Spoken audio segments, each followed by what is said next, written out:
ஒரு கதாசிரியர் கதை சொல்லிட்டு இருக்க மாதிரி ஒளியில ஒரு ஒரு கதையை கொஞ்சம் கொஞ்சமா சொல்லிட்டு இருக்க ஒரு மேதையா நான் வந்து பிசி சார் அவர்களை பாக்குறேன். அவருடைய டைரக்ஷன்ல வந்து குருதி புனல் ஆகட்டும், அக்னி நட்சத்திரம் ஆகட்டும். எனக்கு அக்னி நட்சத்திரத்தினுடைய போட்டோகிராஃபி எல்லாம் பயங்கர வியப்பா இருக்கும். எப்படா இது அப்படின்னு மணிசாட்ட ஒரு தடவை கேட்டப்ப, கார்ட்டூன் படங்கள் எல்லாம் பாக்குற ஒரு மேஜிக்கை பண்ணணும் அப்படின்னு நானும் பிசியும் பேசிக்கிட்டு இருந்தோம் அப்படின்னு சொல்லலாம். என்ன வேணா இப்படி பண்ணலாம் அப்படி பண்ணலாம். ஆனா அந்த மேஜிக்கை வந்து ராஜா அந்த சாங்ல வந்து அப்படி இதுக்கு முன்னாடி சென்னையினுடைய எக்மோர் ரயில்வே ஸ்டேஷனை நம்ம பார்த்திருப்போமான்னு தெரியாது.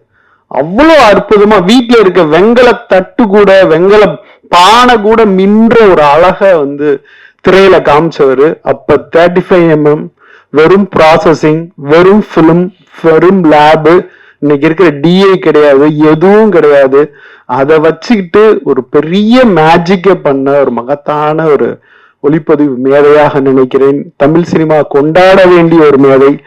அவர்கிட்ட வர்ற அசிஸ்டன்ஸுக்கு எவா நான் பண்ணல அந்த படம் நீ பண்ணிக்கோ அப்படின்னு மொத்த இந்தியாவினுடைய மகத்தான ஒளிப்பதிவாளர்கள் யார்கிட்ட வந்திருக்கிறாங்கன்னா பிசி ஸ்ரீராம்ங்கிற ஒரு மாபெரும் மேதைட்டு வந்து வந்திருக்கிறாரு. இன்னும் இன்னும் இன்னும் இன்னும் தமிழ் சினிமா அவரை கொண்டாட வேண்டிய, மிக பெரிதாக கொண்டாட வேண்டிய ஒரு காலகட்டத்தில் இருக்கிறோம். நான் எப்பயுமே மேடை அவரோட ஷேர் பண்ணதில்லை. இந்த நேரத்துல மேடையை நான் அவரோட ஷேர் பண்றத நினைக்கிறப்ப எனக்கு ரொம்ப மகிழ்ச்சியா இருக்கு. ஒரு மாபெரும் மேதையின் கரங்களில் தமிழ் சினிமா இன்னமும் மகிழ்ச்சியோடு அந்த விஷுவல்ஸ் அலைபாயுது ஆகட்டும், ஓகே கண்மணி ஆகட்டும், அவர் சீனிக்கம் பண்றப்ப இருந்ததாகட்டும், தேவர் மகன்ல கமல் சாரும் அப்படி சிவாஜி சாரும் இருக்கிறப்ப அப்படி பார்த்தா அப்படி ஒரு பொயட்டிக் பெயிண்டிங் மாதிரி வரைகிறதாகட்டும் அப்படின்னு பிசி சார் இருக்கிற மேடையில் இருப்பதை நினைத்து மிகவும் மகிழ்கிறேன். ஒரு முக்கியமான நபர் தான் வந்து பேச வர இருக்காங்க. ஆக்சுவலி இப்போ நம்ம ஊர்ல வந்து அடிக்கிற வெயில்ல பாத்தீங்கன்னா உடுத்துற மொத்த துணியும் வந்து நனைஞ்சிருது. ஆனா இவருடைய வெயில் படம் மூலமா நம்மளுடைய கண்களும் கைக்குட்டையும் வந்து பயங்கரமா நனைஞ்சது அப்படின்னு சொல்லலாம். நான் முன்னாடியே சொன்ன மாதிரி இந்த சாமானியர்களின் வலியை வந்து ரொம்ப அழகா எளிமையா இயல்பா வந்து கடத்தக்கூடியவர். மிகையே படுத்தப்படாத கதைகள், கதாபாத்திரங்கள் தான் இவருடைய படங்கள்ல வந்து நம்மளால பார்க்க முடியும். மிக சிறந்த இயக்குனர் திரு வசந்தபாலன் சார் அவர்களை பேசுமாறு அன்புடன் அழைக்கிறோம்.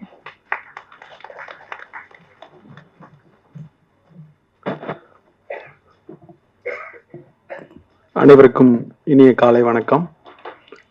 எப்படியோ மேடையில வந்து மீரா அப்படிங்கிற படத்துல இருந்து இந்த மேடையில பேச்சு ஸ்டார்ட் ஆச்சு. அந்த மீரா படத்துல நான் ஒரு உதவி எடிட்டரா நான் வேலை பார்த்த காலத்துல வந்து பிசி சார் வந்து லெலின் விடிவிஜன் சார்கிட்ட வந்துட்டு போயிட்டு இருப்பாங்க.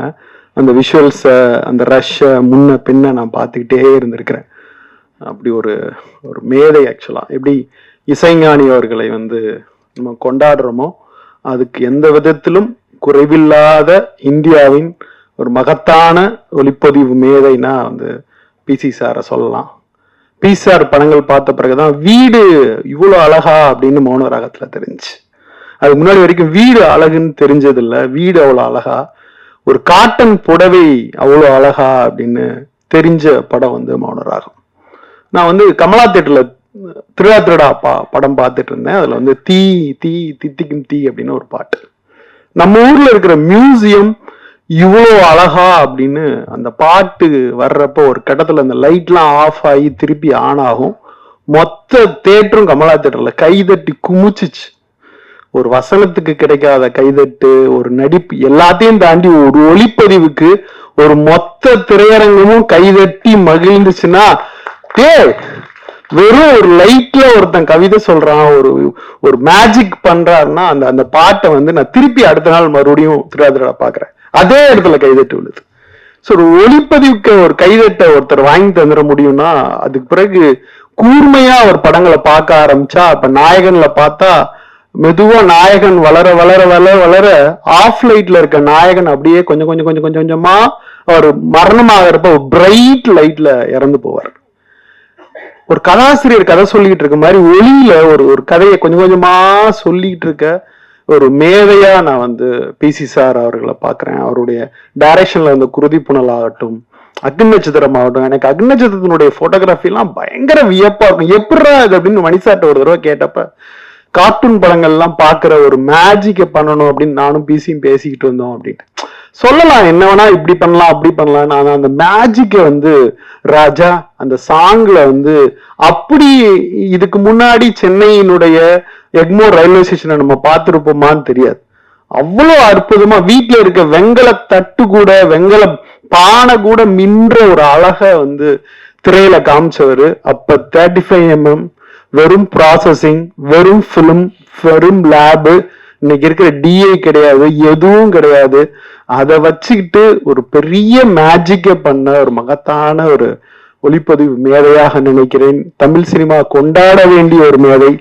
அவர்கிட்ட வர்ற அசிஸ்டன்ஸுக்கு எவா நான் பண்ணல அந்த படம் நீ பண்ணிக்கோ அப்படின்னு மொத்த இந்தியாவினுடைய மகத்தான ஒளிப்பதிவாளர்கள் யார்கிட்ட வந்திருக்கிறாங்கன்னா PC ஸ்ரீராம்ங்கிற ஒரு மாபெரும் மேதைட்டு வந்திருக்கிறாரு.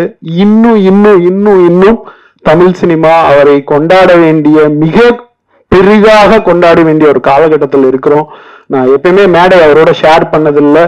இந்த நேரத்துல மேடையை நான் அவரோட ஷேர் பண்றத நினைக்கிறப்ப எனக்கு ரொம்ப மகிழ்ச்சியா இருக்கு. ஒரு மாபெரும் மேதையின் கரங்களில் தமிழ் சினிமா இன்னமும் மகிழ்ச்சியோடு அந்த விஷுவல்ஸ் அலைபாயுது ஆகட்டும், ஓகே கண்மணி ஆகட்டும், அவர் சீனிக்கம் பண்றப்ப இருந்ததாகட்டும், தேவர்மகன்ல கமல் சாரும் அப்படி சிவாஜி சாரும் இருக்கிறப்ப அப்படி பார்த்தா அப்படி ஒரு பொயட்டிக் பெயிண்டிங் மாதிரி வரைகிறதாகட்டும் அப்படின்னு PC சார் இருக்கிற மேடையில் இருப்பதை நினைத்து மிகவும் மகிழ்கிறேன், வணங்குகிறேன். திரையுலகம் அவருக்கு ஒரு மாபெரும் பாராட்டு விழாவை சரியாக ஒரு ஒளிப்பதிவை கொண்டு சேர்க்க வேண்டிய அடுத்த தலைமுறைக்கு செய்கிற வேலை. ஏன்னா இன்னைக்கு வந்து மொபைல்ல யார் வேணா போட்டோ எடுக்கலாம், யார் வேணா என்ன செய்யலாம் அப்படின்னு மாறின ஒரு காலத்துல 80கள்ல இருந்து அந்த மேஜிக்கை செஞ்சு கொண்டிருக்கிற ஒருவரை நாம் கொண்டாட வேண்டிய காலத்தில் இருக்கிறோம்.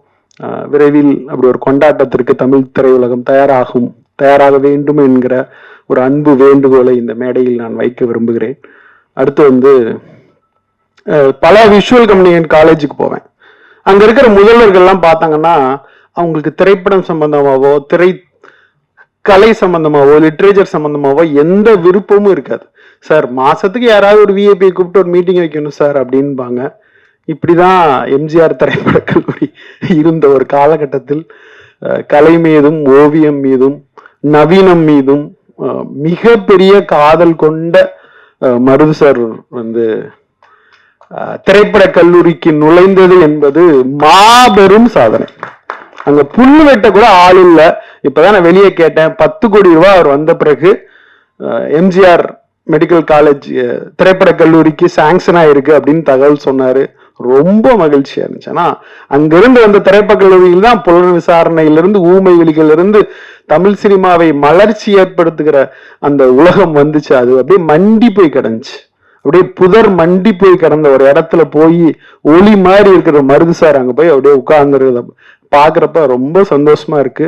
ஒரு திரைத்துறைக்கான திரை மாணவர்களுக்கான ஒரு ஒளிமயமான ஒரு காலம் அந்த எம்ஜிஆர் பிலிம் இன்ஸ்டிடியூட்டுக்கு வந்திருக்கு அப்படின்னு நான் ரொம்ப ஆழமா நம்புறேன். பெர்சனலாவும் என்னோட எல்லா படங்கள் சம்பந்தமாவும் அவர் எப்பவுமே பேசிட்டே இருப்பார். எனக்கு அங்காடி திருப்படத்தினுடைய லோகோ வரைஞ்சு கொடுக்கணும், எளிமையான படம் அப்படின்னு கேட்டேன். அந்த அங்காடி திரு டைட்டிலினுடைய லோகோவை ஜஸ்ட் 2 செகண்ட்ஸ்ல என் கையில வரைஞ்சு வச்சுக்கோ பாலன் அப்படின்னு சொல்ற அளவுக்கு எனக்கும் அவருக்குமான உறவு இருக்கிறது. ஸோ அவரையும் இந்த மேடையில் நான் ஷேர் பண்றதை நினைச்சு மிக மகிழ்வோடு இருக்கிறேன். ரொம்ப ஆரோக்கியமான கலையின் உச்சகட்டமான 2 மேடைகள் இருக்கிற ஒரு மேடை அப்படின்னு நான் நினைக்கிறேன். ஸோ இவர்களை எல்லாம் இந்த மேடைக்கு அழைத்து வந்த MR பாரதி அவர்கள் பிருந்தா சாரதி மூலியமா தான் எனக்கு ரொம்ப காலத்துக்கு முன்னாடி தெரியும். ஸோ அந்த விஷுவல்ஸ் எல்லாமே பார்க்குறப்ப ஒரு இளமை ததும்பும் ஒரு படமாக இருக்கிறது. ஸோ இந்த டீமுக்கு மனமார்ந்த வாழ்த்துக்கள். நன்றி. மிக்க நன்றி சார்.